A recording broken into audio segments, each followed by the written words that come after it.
What's up everyone, this is Juice59, and in this video I'm going to talk about PlayStation All-Stars Battle Royale, and I'll show you the PlayStation Vita. The first thing I have to say about PlayStation All-Stars game is it should just be called PlayStation All-Stars, because the title is way too wordy. PlayStation All-Stars Battle Royale? Yeah, it just rolls off the tongue. They have plenty of time to change the name, of course, since it's still in beta. I knew about this game for a long time, actually, back in 2011 when it was called Title Fight. So I've been keeping my eye on this game, and I'm glad they finally announced something that's actual proof that it exists. One complaint that I have about this game is, according to game trailers, they say the only way to actually defeat an opponent is by using a super on them. I guess that means that every other attack is just going to build up your super meter. To me, that's kind of lame for a couple reasons. One, I like to actually have moves that do, damage in a fighting game. It also basically means that all regular attacks are more or less worthless, except for building up the meter. And I've seen the level 3s. The level 3 supers are ridiculously insane, so basically all matches are pretty much going to be won by using level 3 supers. I really hope they change this. Superbot, or whatever the company's name is that's making it, says they've been listening to the fans. Well, I really hope they change it to something else. Right now, I'm pretty happy with the roster, and again, according to game trailers, there's going to be some third-party characters in the game as well. It's not that I don't like third-party characters, it's just, with a game called, PlayStation All-Stars, you think they would only add first-party characters in the game. It just seems kind of odd to have third-party characters in the game. I think it's safe to say that Cole McGrath will most likely make the cut, because he's obviously a Sony exclusive and Sony owns the rights to Infamous. I also think it's safe to say that Ratchet and Clank as one character and Nathan Drake are going to be in the game as well. If you've seen the gameplay, you'll notice that one of the levels is actually a Ratchet and Clank level, and Nathan Drake not being in a PlayStation game like this would be just stupid. Since hearing this game back in 2011, I've actually had some pretty good time to think about characters that I would like to see in this game. Since Papa the Rappa is in this game, he's from the PlayStation 1 days, I'm thinking Dart from Legend of Dragoon should also be in this game, because he's a Sony first-party exclusive, so it would make complete sense to have him in the game, and it would be badass beyond reason. I would also like to see Keats from Folklore, because Keats made that game. He was the only character that I liked, the only character that was remotely interesting. The only way a character like Sackboy could be in the game is if he was like the Kirby of the group, where he could dress up as like the opponent, let's say Kratos, and use some of his abilities as well. It would also be nice to see Nariko in this game from Ninja Theory's Heavenly Sword. Loved the game, but at the same time, since they canceled the trilogy, it's really up in the air for this one.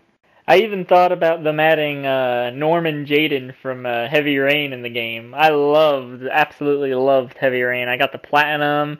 I know that would be a little bit silly to have Norman Jayden in the game, but if they actually use his augmented reality glasses as, like, solid attacking items, that'd be kind of funny. A character that has a pretty good chance of being in the game is Leonard from White Knight Chronicles. That'd be badass, because, obviously he can use the White Knight as well as spells and regular attacks, so I don't really see why not. Sony owns the rights to White Knight Chronicles, so it's definitely possible for that character. I was also thinking about the Patapon tribe being as one character, like you select one and you control four, or you control one Patapon and three follow you and do whatever, like archers and mage and whatever. There's actually one level where they have a crossover between God of War and Patapon, so that's actually pretty possible to have a Patapon character in the game. Another character I would like to see is Nathan Hale from Resistance, preferably at the end of Resistance 2.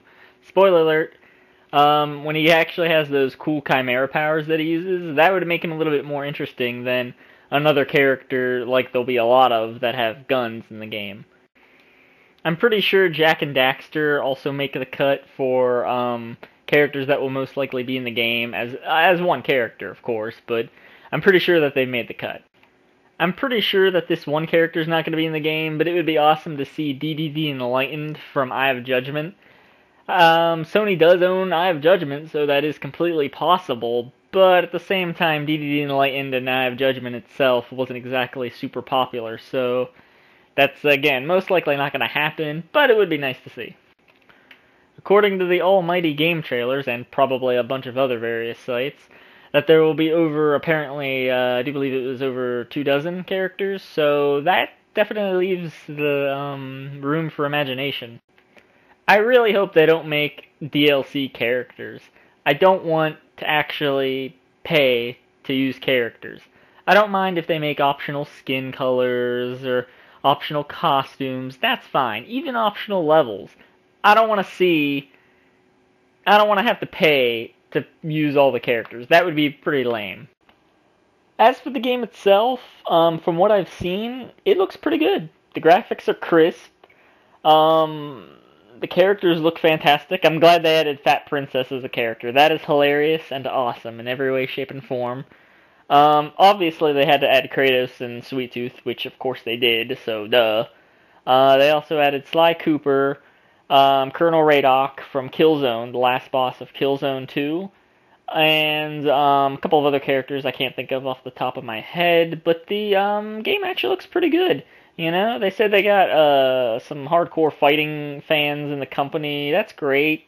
I really hope they change the way they do damage, or the way you can actually defeat an opponent, because I don't want to have to use a super for every match. That's kind of redundant, but whatever, or repetitive, I should say. And now I think it's time to talk about the PlayStation Vita. Ooh, shiny. Yeah, I put it in Mad Cat's armor. That way I can actually take it with me without getting one of those cases. I just don't like cases. They're too big. At least this I can put in my pocket. It's bigger than the PSP 1000, but actually lighter than the PSP 1000, which is kind of nice. It's a pretty fun little thing. You got a nice little interface. It's all touchscreen. I'm hitting all the buttons. There's nothing you can do. It's all touchscreen. At first I didn't like that, but it takes 10 seconds to get used to, so it's not that big of a deal. It's got a camera here and a camera here, which isn't bad. You can actually take pictures like a normal camera under photos. And you can also record videos. Both are pretty mediocre, but I don't know what you expect. What else? Internet browser, better than the PS3's browser, slightly. That's not really saying much, though. Group messaging, you can send messages to your friends on your PS3. If you connect them, which you should, obviously. You get to talk to your friends there, see who's online with the friends icon. PlayStation Store is obvious, download games and what have you, and apps.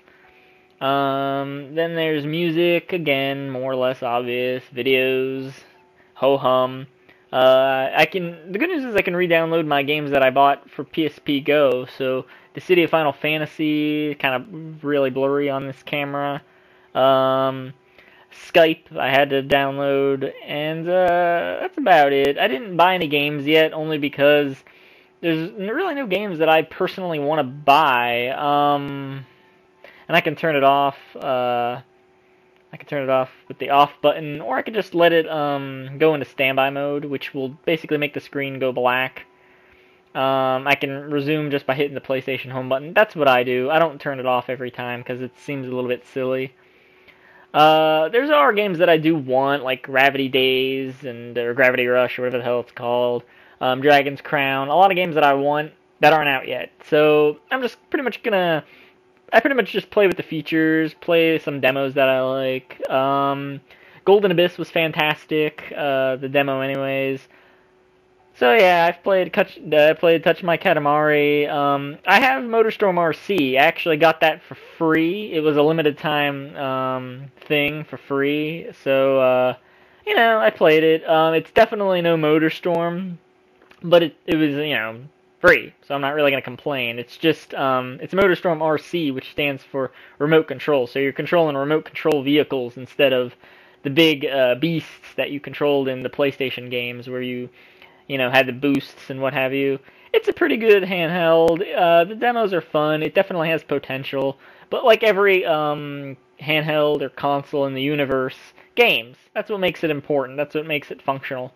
Games and features. And when it comes to features, there's a lot you can do with this thing. Even though I don't have games, I still take it with me everywhere because I can still watch videos, play music, browse the internet, take pictures and record with it. I mean, there's a good amount that you can do. I have the Netflix app. It's nice. It's a pretty robust system when it comes to features.